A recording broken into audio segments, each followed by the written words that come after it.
Yeah, I can see it. Thank you. Yeah. Okay. Okay, let's see if we can get this started. Um, Evan, if you could just let me know if anybody, if on Zoom they can't hear me. I'm going to try to face the laptop as much as possible when I'm speaking. But anyway, welcome everybody. Thank you for coming today. Putting this presentation together today, well, I really had a lot of time to think about 30 years almost of collaboration between Friends of Pinole Creek and East Bay Mud on fisheries restoration projects. And when I was trying to come up with basically a theme for this presentation, I couldn't help but think about how steelhead in this watershed have persevered for so many years under really difficult conditions, and yet they're still here. But to a lesser extent, we in the creek group have had to persevere to try to get improvements to the creek so that they could come back to their home. So today, I think this title both reflects really the long journey that steelhead take to our watershed from the ocean, but also our long journey to try to work on all these projects and improve habitat. So today we're going to talk about actually three projects. I will spend most of my time on the third project, but we do want to go over the main projects that have occurred in the watershed. So let's start with the basics. What are rainbow trout and steelhead? So steelhead and rainbow trout are the same species. Their scientific name is Oncorhynchus micus. And both of these fish spawn here in Pinole Creek. They spawn usually by making a depression in the gravel. They lay their eggs in those depressions. But the difference is rainbow trout live their entire life in the freshwater environment in these creeks. Steelhead are born here, but they go out to the ocean, usually for a couple of years, and then they come back as adult steelhead to spawn in their home creek. I like to make the analogy sometimes that these fish are like our kids. We always have those kids that are like steelhead, which are really go-getters. They're ready to leave the house as soon as they get a chance, go conquer the world. They come back sometimes to visit, but they're gone most of the time. I have one of those daughters. Yeah, a lot more people seem to have the other type of child who sticks around the house and is 35 years old in the basement playing video games, all day. It's two different life strategies, but really both of them are valid.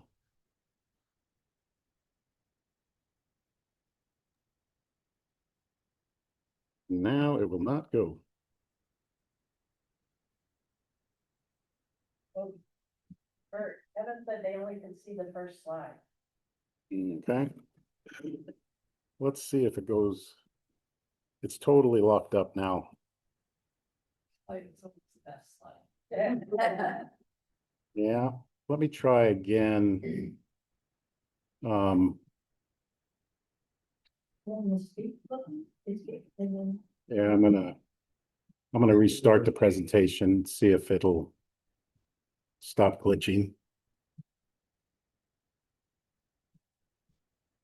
Rick says we need to hit slideshow in the menu strip. That's what I'm doing. Evan, can you guys see the second slide now? Yeah, we see the second slide. It's not in presentation mode. We see your notes, but we see the second slide. Okay. I think it's actually,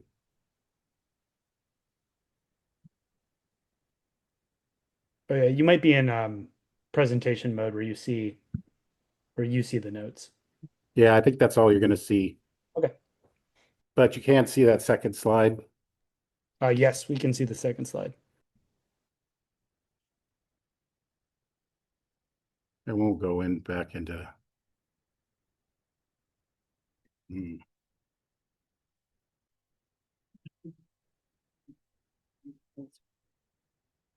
Oh, yeah, I know. I'm just trying to.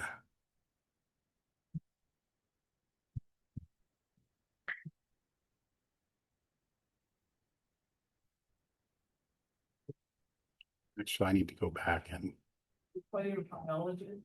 Yeah, not a tech support person. He says if you hit slideshow and then from current slide.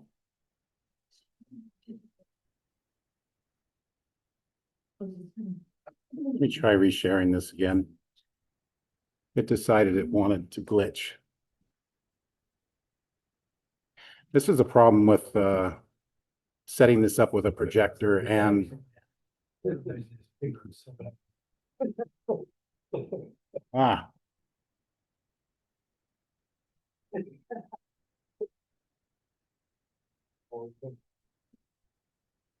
What are you seeing on Zoom now, Evan? We still see the second slide with the all the slides on the left bar and then your notes at the Yeah, bottom. unfortunately, it's kind of glitching on my end. I can't forward slides. They won't let me choose slideshow.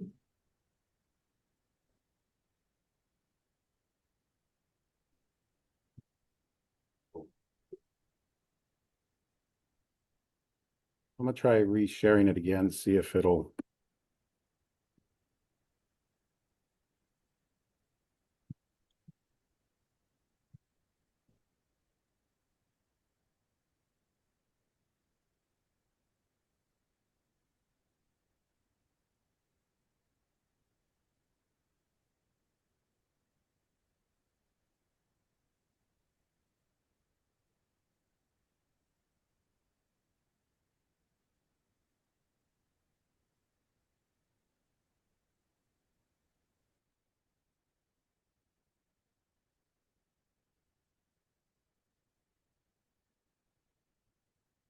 You could just leave it like that, right?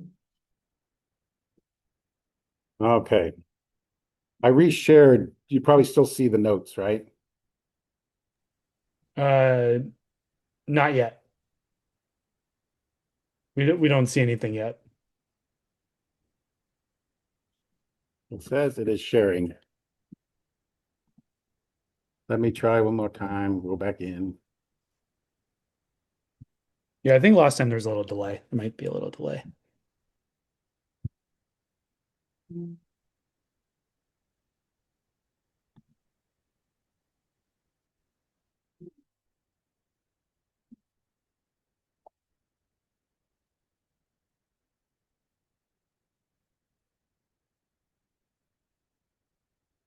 now I can't see it anymore.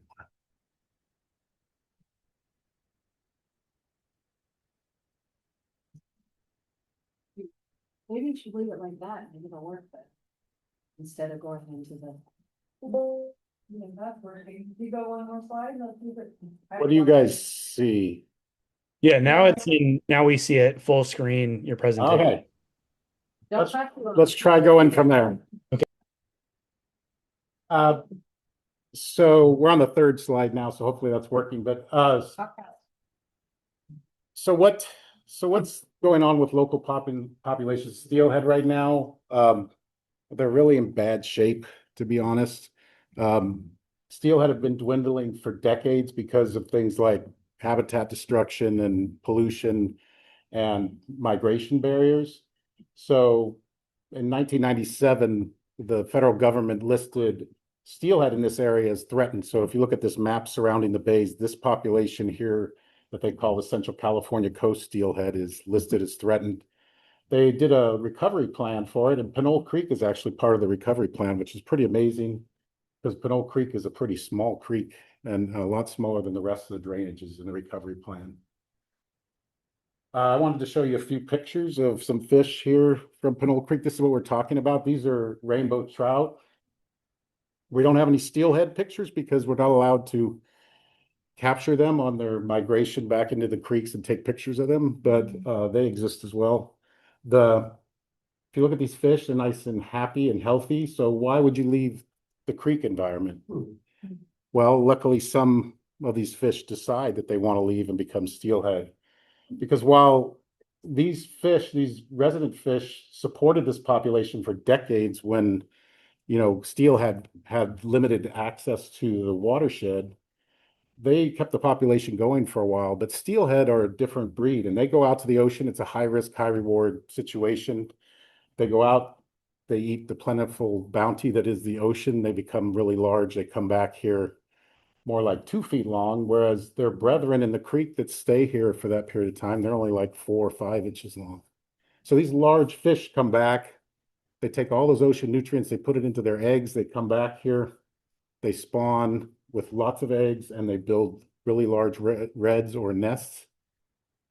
And ultimately, they supercharge our populations, basically. We get all those nutrients to come back and increase the population. So this is the villain of our story. This is the I-80 box culverts. This was taken in the late 90s. This is what the culverts used to look like. In the late 90s, my comrade Jose and I decided to look in Pinole Creek for different fish passage obstacles, and we came across this and we just went, ugh. I mean, it's just not a good situation. This was a problem because at low flows that we normally see when we don't get a lot of rains, all the flow would just go flat across this concrete apron, and you'd only had like a half an inch of depth, so fish could never swim up through it in low flow conditions. And in high flow conditions, this became a velocity barrier because the water was coming so fast. The fish could swim against it, but they had to swim 320 something feet without resting, and that's pretty hard for fish. So when these culverts look like this, we were lucky if we saw steelhead maybe two times in a 10-year period, so maybe 20% of the time. In the early 2000s, we started to see fish stuck below the I-80 culverts on their migration upstream to spawn. So if you look on the left photo, that's a steelhead in a pool downstream of the I-80 culverts. On the right is a fish downstream of the I-80 culverts hiding underneath a rock and not doing a very good job because most of his body's sticking out. Well, you could see there's really no place for them to hide here. They're kind of exposed. The fish on the right is actually a Chinook salmon, but you get the point. These are large fish. They can't get up through the I-80 culverts. So these fish, in this year, we saw these fish spawn downstream in the flood control channel around Collins School. It's all mud. It's not good habitat. They need gravel substrate. So the reds that they built probably didn't produce anything at all. But little did they know that they would contribute to the population in a different way, because these are the fish that started it all. These are the fish that made us think there has to be something we could do about this, right? With these fish are down here stuck spawning in bad habitat, we need to get them upstream. So we thought about it, and ultimately those fish were responsible for 3 different fish passage projects in this watershed. This is what Lower Pinole Creek looks like. This is behind the bowling alley. This is not salmonid habitat. This is not good for these fish. It's warm, open, no cover.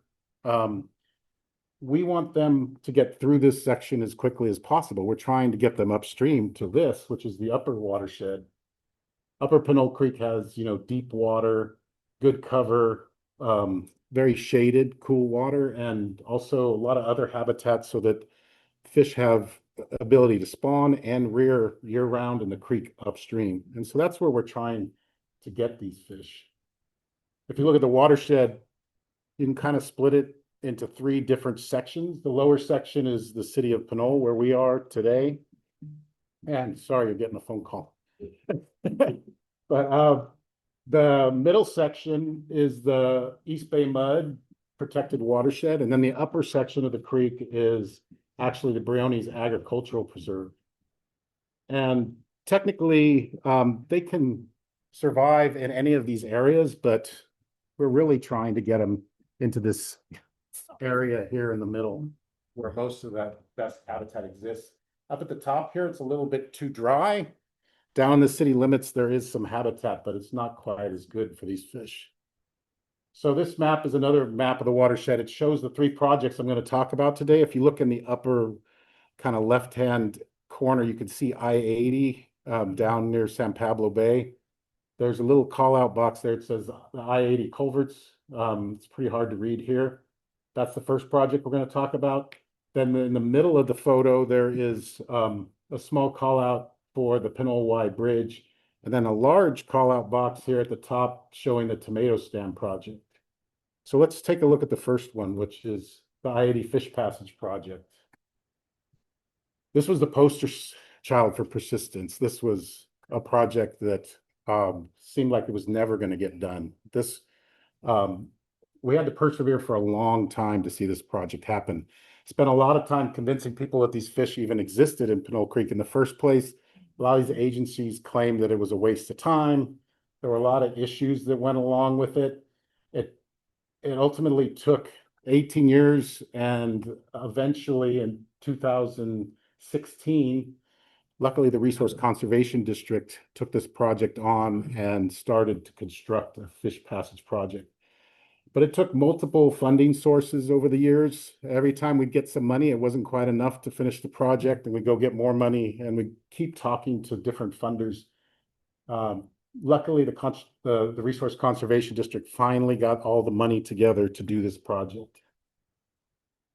They built a fish ladder as part of this project.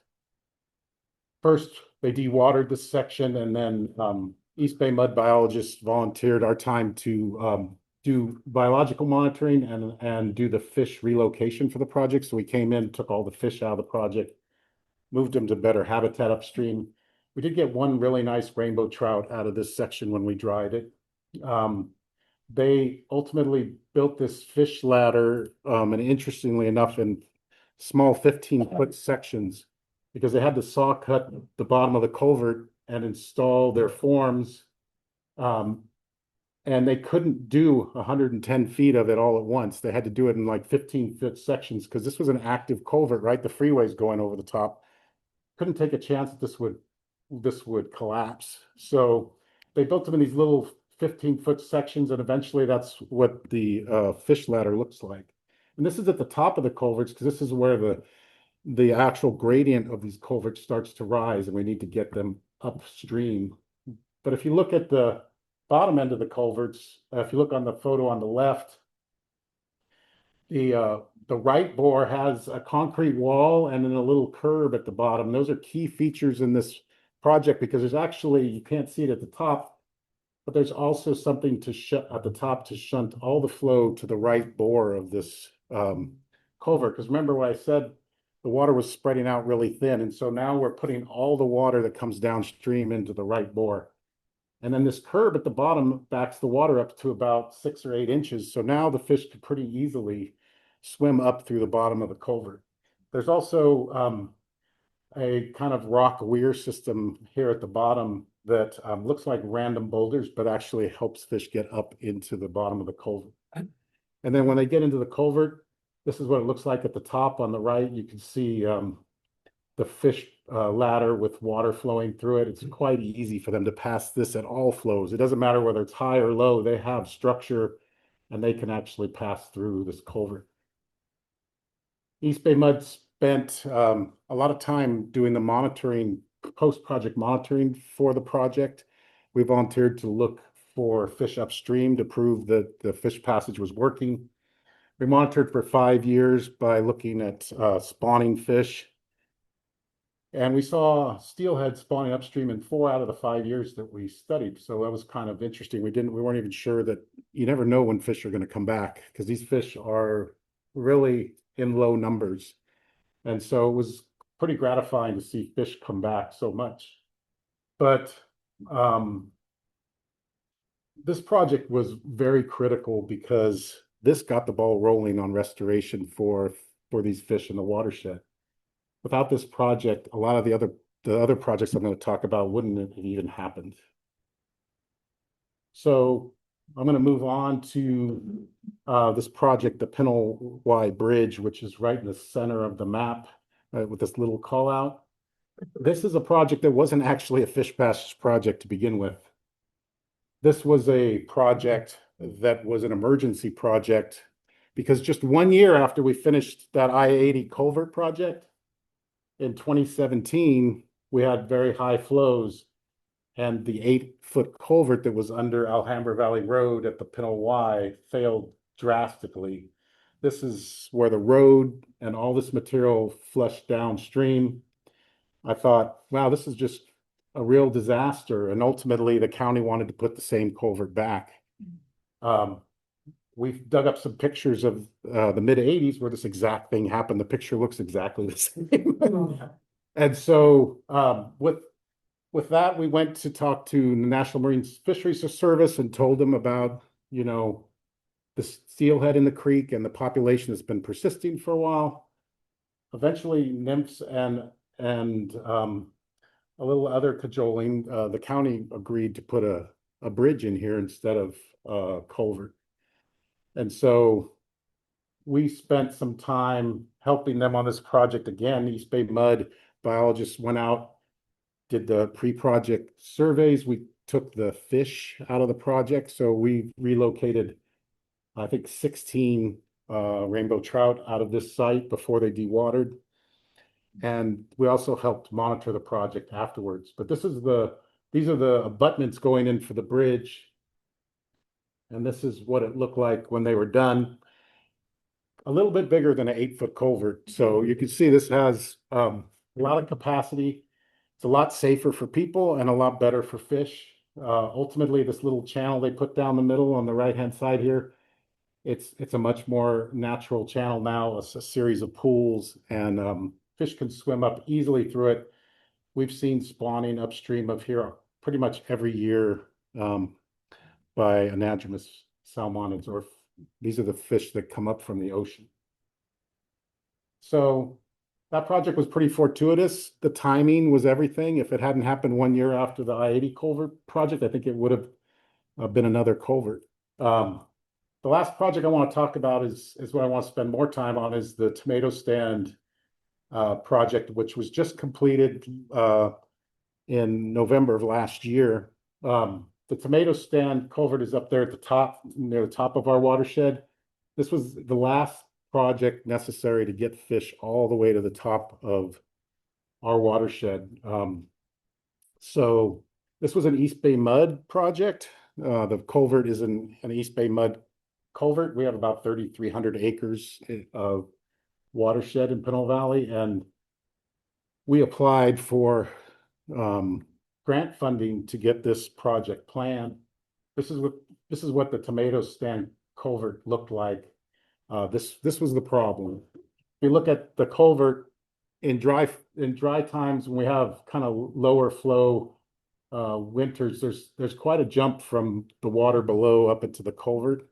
And then on top of that, when there's high velocities, it's like, it's like a hose on full blast, and the fish have to swim up through it. So in 2017, East Bay Mud hired a consultant to look at this culvert, and they basically said the best option here is to remove that culvert and put a bridge in. So we applied for funding from the Wildlife Conservation Board to design a project here, and Restoration Design Group designed the fish passage project. Again, after we got the design done, we applied again to the Wildlife Conservation Board for construction, and they provided $787,000 for the construction phase of the project. So this was I think I can speak uniquely to perseverance through this project. From the very beginning, there were issues. The permits, the regulatory permits, it started with that. We had 2 of our permits, but we had a mid-August construction start attempt. We did not have our 3rd permit, the Army Corps permit, and unfortunately, I went on vacation in late July. I had a vacation plan to Iceland to take pictures of puffins, and it was not great timing, but I came back and I still didn't have permits. And that, I was basically coming back August 1st, and I'm like, well, I got to start construction soon because we have to be out of the creek by October 15th. So we had a lot of prep work that we could do that was around the area, but we couldn't start any work in the creek channel until we had the final permit. Finally, the Army Corps permit came in at the last minute. We were about 3 days behind schedule, but it could have been worse. We actually helped make up some of that time we lost in the permitting process. The first phase of the project was really getting the endangered species out of the way. Our East Bay mud biologists went in there, pumped this pool down, and got 1 red-legged frog and a western pond turtle out of the site. So red-legged frogs are listed as threatened, and you have to have a permit to handle them, and luckily my staff does have that permit, so we moved these organisms upstream to good quality habitat to keep them out of our project site. And then we found also other fish, native stickleback, California roach, but no trout. So this project was the only fish passage project we worked on where we didn't have trout to relocate. Before we could really start excavation, the really major problem was getting material. And we needed approximately 400 tons of boulder to build the channel. So we brought boulders in before we started excavation and dumped them on the other side where we could store them nearby so that we could construct and not have to bring material in as we were constructing.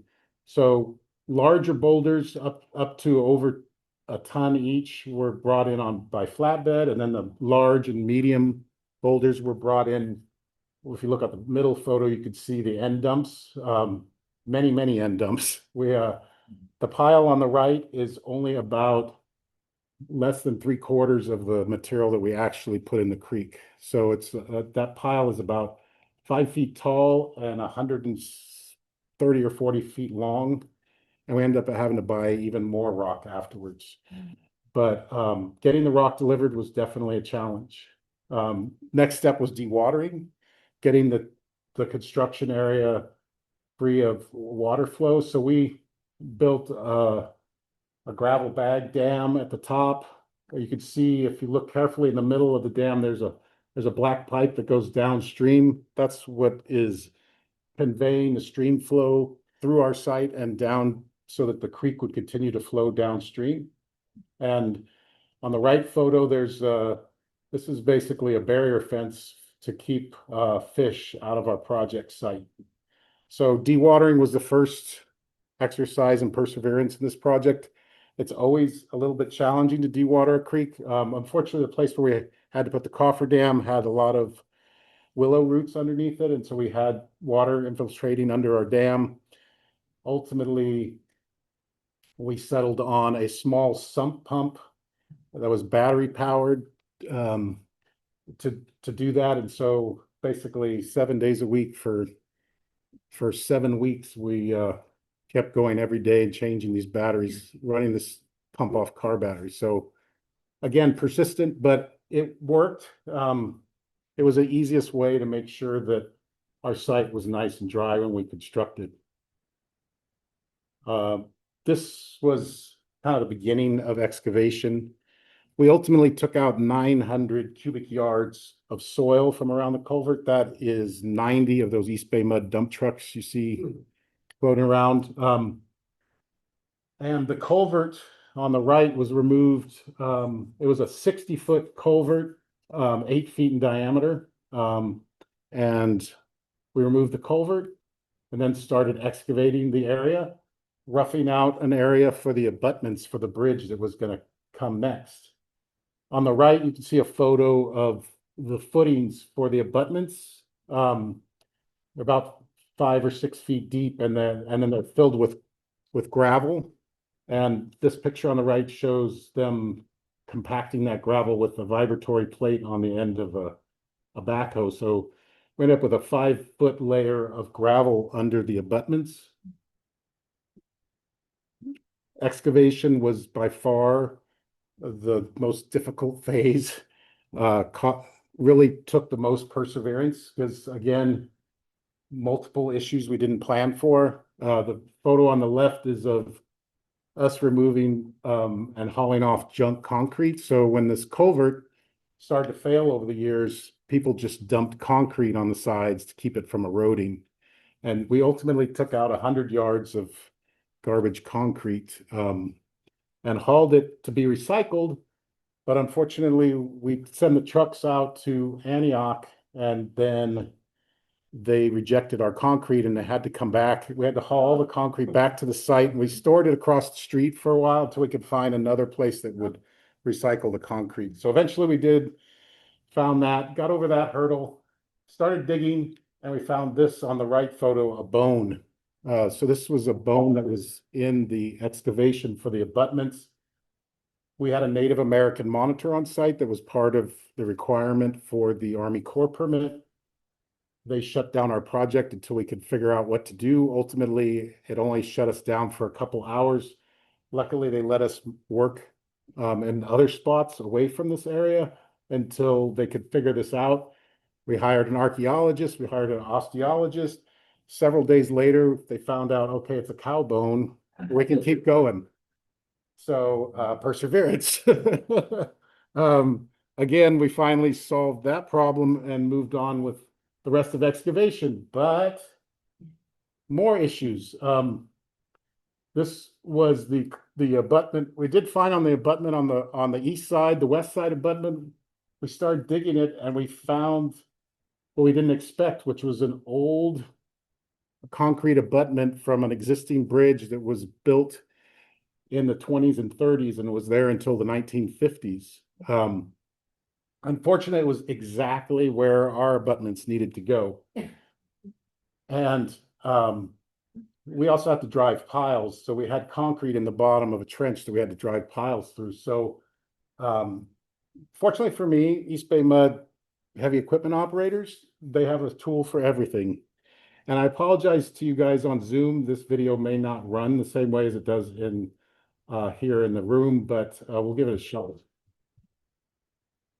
So this is the whole ram they used to remove the concrete in the bottom of the trench. This seemed like it was a disaster. I was freaking out. I'm like, how are we going to get this concrete out of here? We're on a tight schedule. The guys were coming to drive piles on Monday. I asked the guys to work overtime on Friday. In less than 2 hours, he had all the concrete removed. And again, we had to haul all that concrete off as part of the project. The next stage was H-pile installation. So we had 8 32-foot H-piles, that steel H-piles that were driven down to bedrock. And so they were driven 30 feet down and they had about 2 feet poking out. So if you look on the photo on the right, you can see the 4 piles that the abutments would sit on top of. This is a little bit of video of what the pile driving was like. Ultimately, they drove those 8 piles in 2 days over really about a 4-hour period. It was pretty incredible how quickly they made quick work of driving the piles. And so you could see what we had when we were done is a gravel base on the right-hand picture, a gravel base with these 4 H piles sticking out. So most of this project was done by East Bay Mud employees, but the one phase that we hired a contractor for was the abutment installation. And so the contractor came in, framed the abutments with plywood.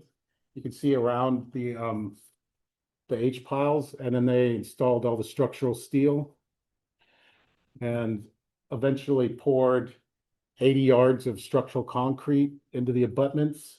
So we had about 9 concrete trucks come out, and then they used a concrete pump to pump concrete into the forms. So the abutments were done, and then we could move on to the main channel construction at that point. The photo on the left shows how we roughed out the channel before we installed the engineered stream bed material. So we had to go 3 feet below, grade, just because we're filling in 3 feet of this engineered stream bed material. That's kind of what the roughened out channel looked like. At the bottom of the channel, this is the cutoff that was installed. So you can see this diagram on the bottom right from the drawings. At the top of the site, there was a cutoff, and at the bottom of the site there's a cutoff. That stabilizes the whole site and makes sure that it doesn't get undermined. So we have, we put all of this in at the bottom for a cutout.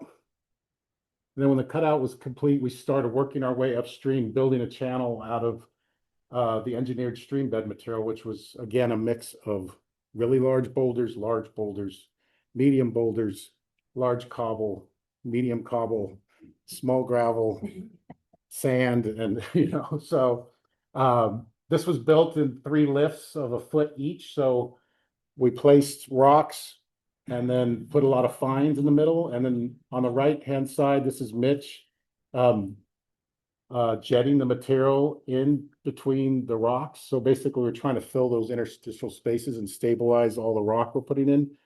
So we do a foot, jet it, do another foot, jet it, and then another foot, and then finally we have about 3 feet of structural fill. This is kind of what the channel looked like after we had built it all the way up to the top, and then the finished abutments once they took the forms off. If you see in the middle of the photo, going down the middle of the creek channel is our diversion pipe. So that's where the creek is going. And then if you look a little bit above there on the far side of the channel, there's another pipe. That was the original pipe diversion that we were using. We constantly had to move back and forth so that we could get the pipe out of where we were working. So it was kind of another exercise in persistence to keep moving this pipe back and forth across the stream channel to keep it out of our way for construction. Once the abutments were complete and the channel was complete, we brought in the bridge. The bridge came in 2 8-foot wide sections, 50 feet long on a flatbed. They delivered this from Texas. The guy drove day and night to get here, delivered the bridge on October 16th.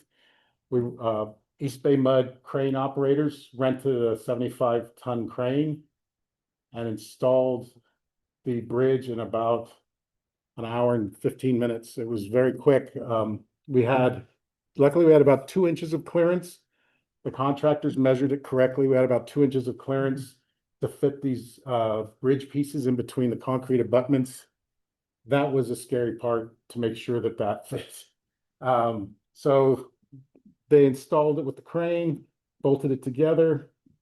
Once it was bolted together, we brought it. East Bay Mud welders came out and they welded a gravel guard on the bridge. And then on the right-hand photo, if you look down low on this concrete sill that's shown, there's a metal plate that sits on top of the concrete, and they welded these girders to that metal plate, and that metal plate is bolted to the concrete sill. Those bolts are embedded 15 inches into the concrete, so that's what stabilizes, and we were able to bolt the bridge down once it was welded to those plates.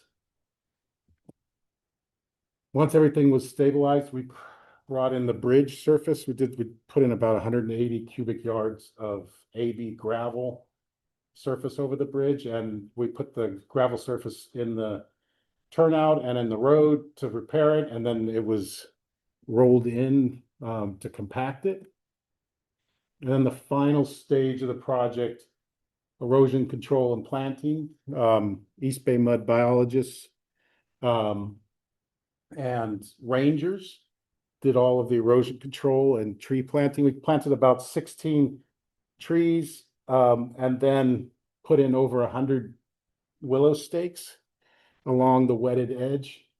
So I can tell you, once we got through excavation and all the issues with that, this project really started to fly, and it was starting to go a little bit more smoothly. Ultimately, this is what the project looked like when it was finished. So if you're at the bottom of the restoration site, looking upstream at the bridge on the left, and if you're on the right photo, you're at the top of the site looking downstream. On the right photo, you can kind of see the willow stakes that are pushed into the ground along the wetted edge. Willows have a superpower, which is, you grab a stick and you stick it in the mud and it roots and it becomes a tree.